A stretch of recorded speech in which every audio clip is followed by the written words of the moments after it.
Hello, my name is Dana Sheriff, and today I'm going to talk to you about domestic violence.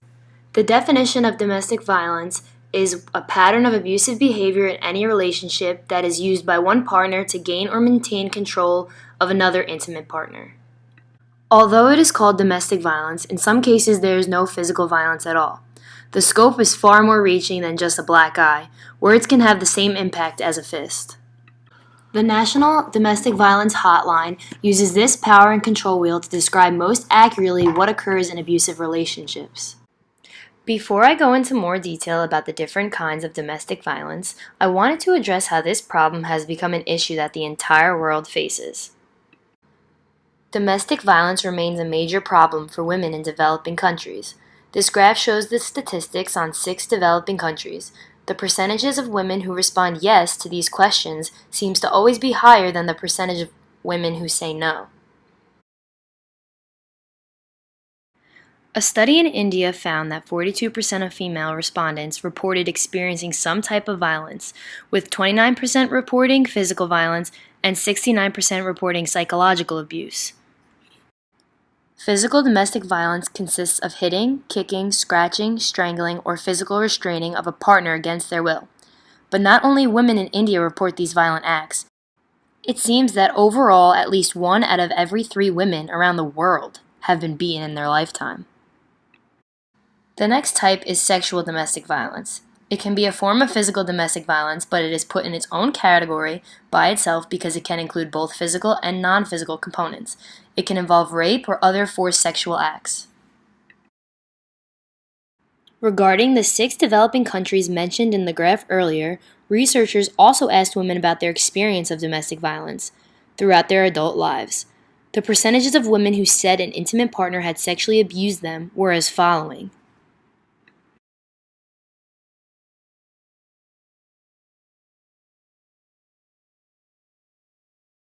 Verbal abuse is any abusive language used to embarrass or threaten a victim. This kind of abuse can affect one's inner thoughts and feelings. It includes acts like name-calling, yelling, threatening, and terrorizing. When we think of verbal abuse, a lot of the times child abuse comes hand in hand.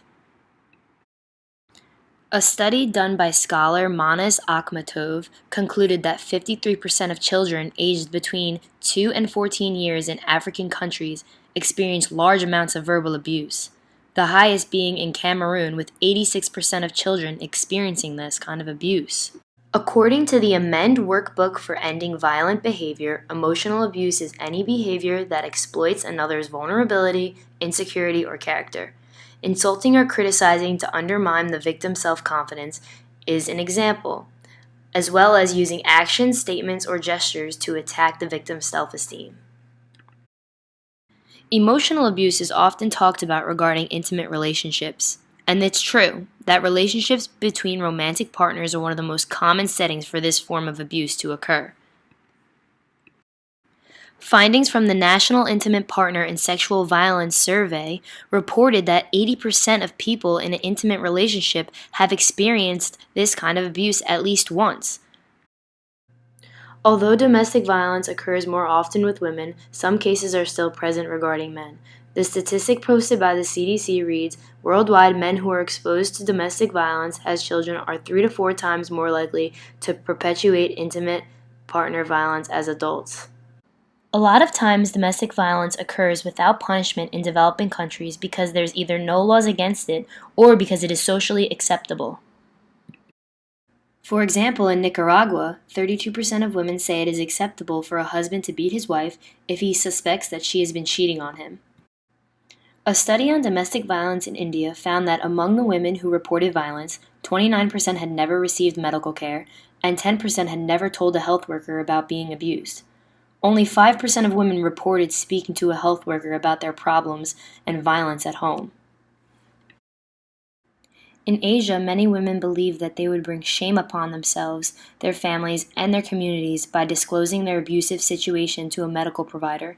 In addition, they were embarrassed by their husband's behavior and believed it reflected poorly on them. Here are some suggestions on how this domestic violence problem can be solved.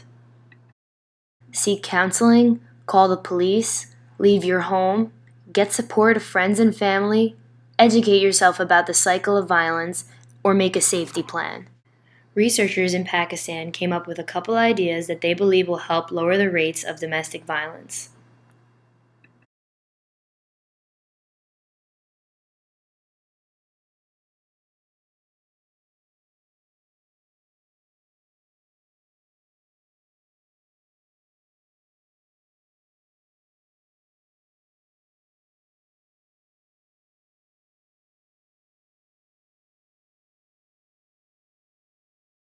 Jessica Johnson is a junior at Monmouth University and majors in social work. She has a strong interest in promoting and protecting human rights.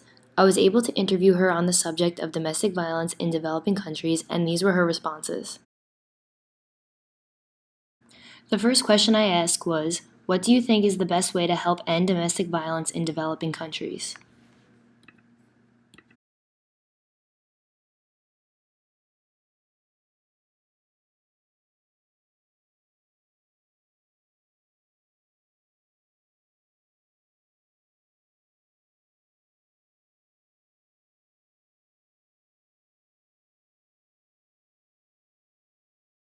The next question was, do you believe gender inequality is correlated with the amount of women who experience domestic violence in developing countries?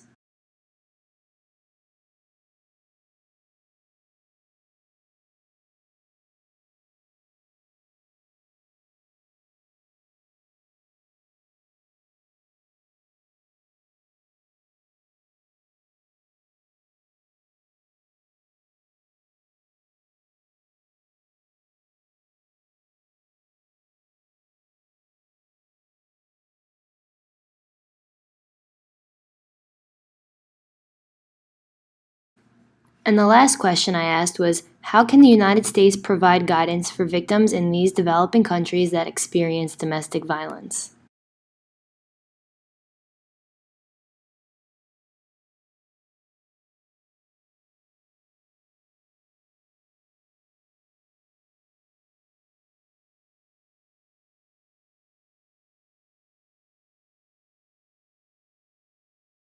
In order for us as a society to eradicate domestic violence, we need to stand together and make stronger laws against these acts. This will help prevent more people from becoming victims.